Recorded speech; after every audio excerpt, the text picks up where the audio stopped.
नमस्कार दोस्तों, एसएससी महारथी में आपका स्वागत है। आज हम लोग डेली इंपॉर्टेंट वर्ड्स की श्रृंखला को आगे बढ़ाते हुए कुछ नए वर्ड्स सीखेंगे।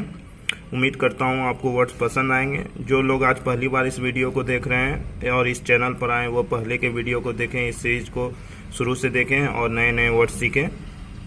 और जो लोग अभी तक सब्सक्राइब नहीं किए कृपया सब्सक्राइब करें, लाइक करें।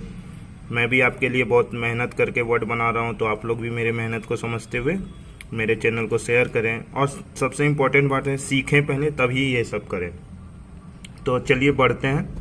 आज का वर्ड है shrill, SHRILL। Shrill, SHRILL। Shrill मतलब होता है तीव्र कर्कश आवाज।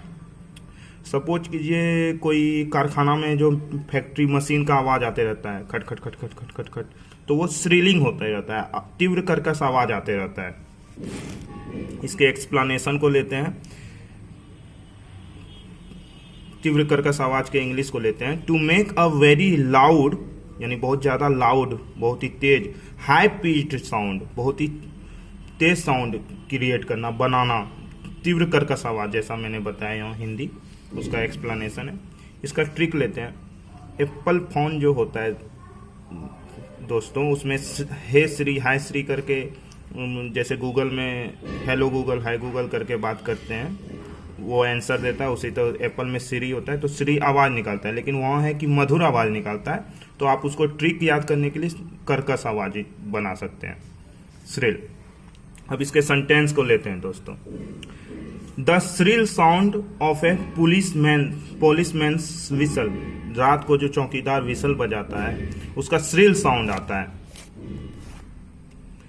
तो दूसरा सेंटेंस लेते हैं और अच्छे से क्लियर होगा। The shrill cry of a child. Suppose कीजिए आप सिनेमा हॉल गए हैं, अब वहां पे कोई छोटा बच्चा रोने लगा, तो आपको लगेगा अरे बच्चा रोने लगा, इंटरप्शन क्रिएट होने लगा। श्रिल क्राई है, वो कर्कश रोना है, वो रो रहा है बच्चा।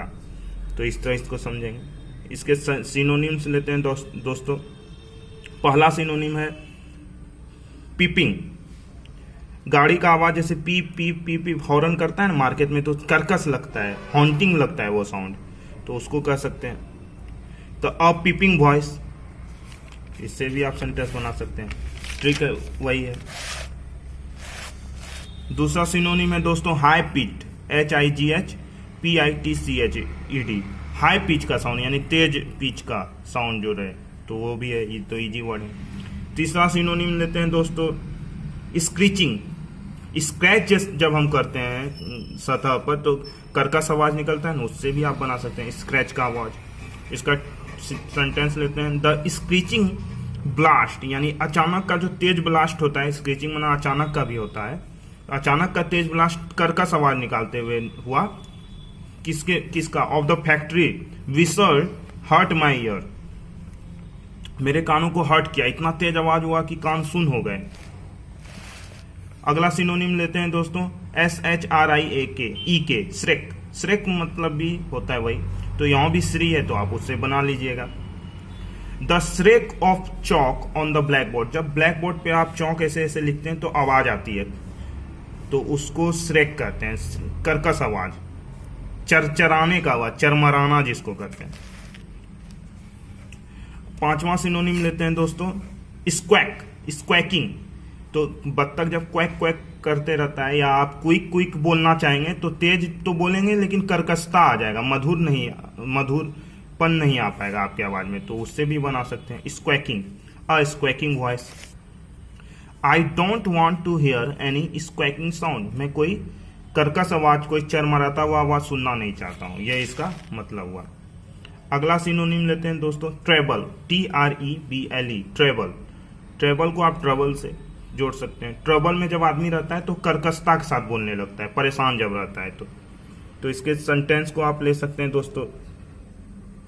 Turn down the treble on the radio. Radio के ट्रेबल को कम करो, कर्कशता जो है उसको कम करो, बंद करो। और टर्न अप द बास, और बास को बढ़ाओ, उसको बढ़ाओ बास को। ऐसा इस सेंटेंस से समझिए। आप लोग भी अपने सेंटेंस बना सकते हैं, मुझे कमेंट में बताइएगा। अगला सिनोनिम है दोस्तों विस्लिंग। विसल मैंने बताया था, पुलिसमैन्स विसल एक सेंटेंस अभी, तो उससे भी बना। विस्लिंग भी होता है, सीटी का आवाज जिसको कहते हैं। अगला वर्ड लेते हैं दोस्तों डिकॉय, DECOY, डिकॉय। डिकॉय में होता है झांसा देना, जाल में फंसाना। एक्सप्लेनेशन लेते हैं, समवन और समथिंग यूज्ड टू ल्योर और lead another into a trap, किसी चीज का उपयोग करके या कोई वस्तु या कोई आदमी जो ट्रैप में फंसाया जाता है उसको कहते हैं डिकॉय, DECOY। इसका ट्रिक लेते हैं दोस्तों। डी तो छोड़ दीजिए, कॉय से कॉ, और कॉ जो है गाय को क्या माना जाता है, बहुत भोली है, जाल में फंसा सकते हैं जी, जनरली ऐसे ट्रिक बनाने के लिए। इसलिए गाय पर राजनीति भी इतना बहुत ज़्यादा होते रहता है। तो इस तरह आप सेंटेंस बना सकते हैं, ट्रिक है। मेनली तो आपको डिकॉय याद करना है। तो इसके सेंटेंस को लेते हैं दोस्तों। The undercover cop decoyed the fugitive, fugitive माना होता है भगोड़ा, इनटू अ ट्रैप, फंसा लिया जाल में, अंडर कवर कॉप। एक और मीनिंग होता है दोस्तों, मिलता जुलता ही है लेकिन सब थोड़े अलग है। किसी व्यक्ति या वस्तु का उपयोग करके किसी खास वस्तु से ध्यान हटवाना। जैसे सपोज कीजिए आप किसी आदमी को दूसरे जगह भेज के उसका ध्यान उधर कर दिए और इधर आप कुछ कर लिए, तो उस टाइप का डिकॉय हुआ वो।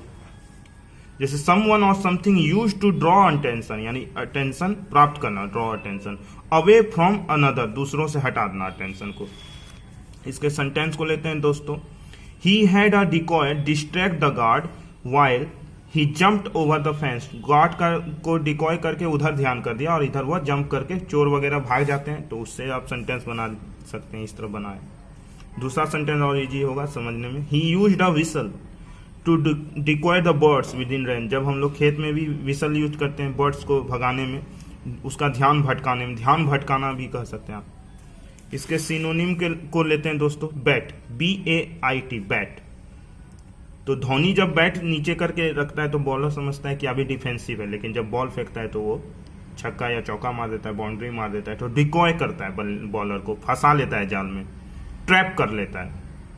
Using bargains as bait for shoppers, एक ये सेंटेंस हुआ, बार्गेन किया जाता है डिकॉय करने के लिए, फंसाने के लिए, बैटिंग करने के लिए।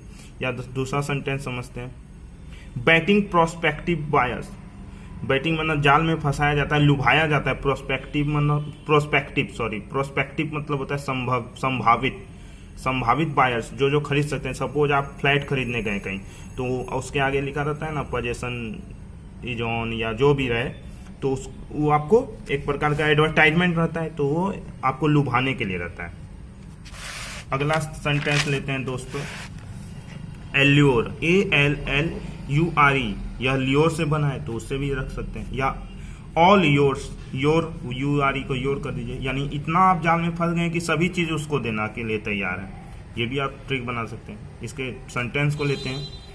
आई हैड बीन फूल, मैं रहा था मूर्ख, इनफ, काफी, to allow myself to be so quickly allured, तुरंत मतलब लुभ जाता था, फंस जाता था, बाय हर चार्म, उसकी सुंदरता में।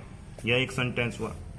अगला सिनोनिम लेते हैं दोस्तों, सॉलिसिट। सॉलिसिट का मतलब बहुत सारा होता है, प्रार्थना करना भी होता है और फंसाना वगैरह भी होता है, मांगना भी होता है। तो इसका एक मतलब ये होता है, तो इससे एक सेंटेंस बनाते हैं। इसका ट्रिक दोस्तों आप मुझे बताइएगा। इसके सेंटेंस को देखते हैं। The prostitutes were arrested for soliciting customer, customer को लुभाने को कर रही थी तो वो अरेस्ट उस चक्कर में हुई है। तो इसका एक सेंटेंस ये हुआ। आप लोग भी मुझे सेंटेंस बताइए फीडबैक में, कमेंट में। अगला सिनोनिम लेते हैं दोस्तों, एंटाइस। इसका सेंटेंस लेते हैं तब ट्रिक बताते हैं। The fact that she was uninterested only enticed him further, तथ्य यह है कि वह अब अनइंटरेस्टेड थी, वह तभी अनइंटरेस्टेड थी किसमें, एंटाइज करने में, उसको और अधिक लुभाने में और अधिक वो अनइंटरेस्टेड थी, इंटरेस्टेड नहीं थी। तो एंटाइज को एंट ले लीजिए, एंट यानी चींटी, और आइस के प्रति चींटी, आइस, चीनी, ये सब के प्रति बहुत ज्यादा लुभ जाता है। चीनी और आइस वगैरह लुभाता है एंट को अपने प्रति। इससे भी समझ जाएंगे। इसका ट्रिक देखते हैं। टेम्प्ट, TEMPT, तो टेम्प्ट का टेम्परेचर रख लीजिए। टेम्परेचर जब बढ़ता है तो आइस लुभाता है हम लोग की, आइस चाहिए, AC चलाओ, ठंडा लाओ, ये सब वगैरह हम लोग कहते हैं। तो इसके सेंटेंस को देखते हैं। तो यहाँ से भी आप आइस से इस एंटाइस का बना सकते हैं। इसके सेंटेंस को देखते हैं दोस्तों। दैट चॉकलेट डेजर्ट श्योर टेम्प्ट्स मी, यानी पूरी तरह से निश्चित ही मुझे लुभाता है। But I should stick with my diet, लेकिन मुझे रहना चाहिए मेरे डाइट के प्रति जुड़ा हुआ, स्टिक रहना चाहिए, उस पर ही लगा रहना चाहिए। अगला सिनोनिम है बिगाइल, दूसरा और है लियोर, फिर सेड्यूस, ये सब भी सिनोनिम है। आप इन सब के भी ट्रिक और सेंटेंस बताकर मुझे बताइएगा। मैं 5 का बता दिया हूँ दोस्तों। और आप लोग ये मत देखिए कि 2 ही वर्ड रोज हो रहा है, मैं सारे सिनोनिम्स, उसके यूज, सेंटेंस, ट्रिक सब भी बता रहा हूँ। तो जनरली आप 10 से 12 वर्ड रोज पढ़ रहे हैं, और एक ही वर्ड का 5-6 वर्ड जानने से आपका नॉलेज भी डेप्थ हो रहा है, नॉलेज भी बढ़ रहा है। तो इसको भी आप ध्यान में रखिए दोस्तों। और मेरे चैनल को सब्सक्राइब कीजिए, दोस्तों को भेजिए, सीखिए, सिखाइए दूसरों को। बहुत बहुत धन्यवाद दोस्तों।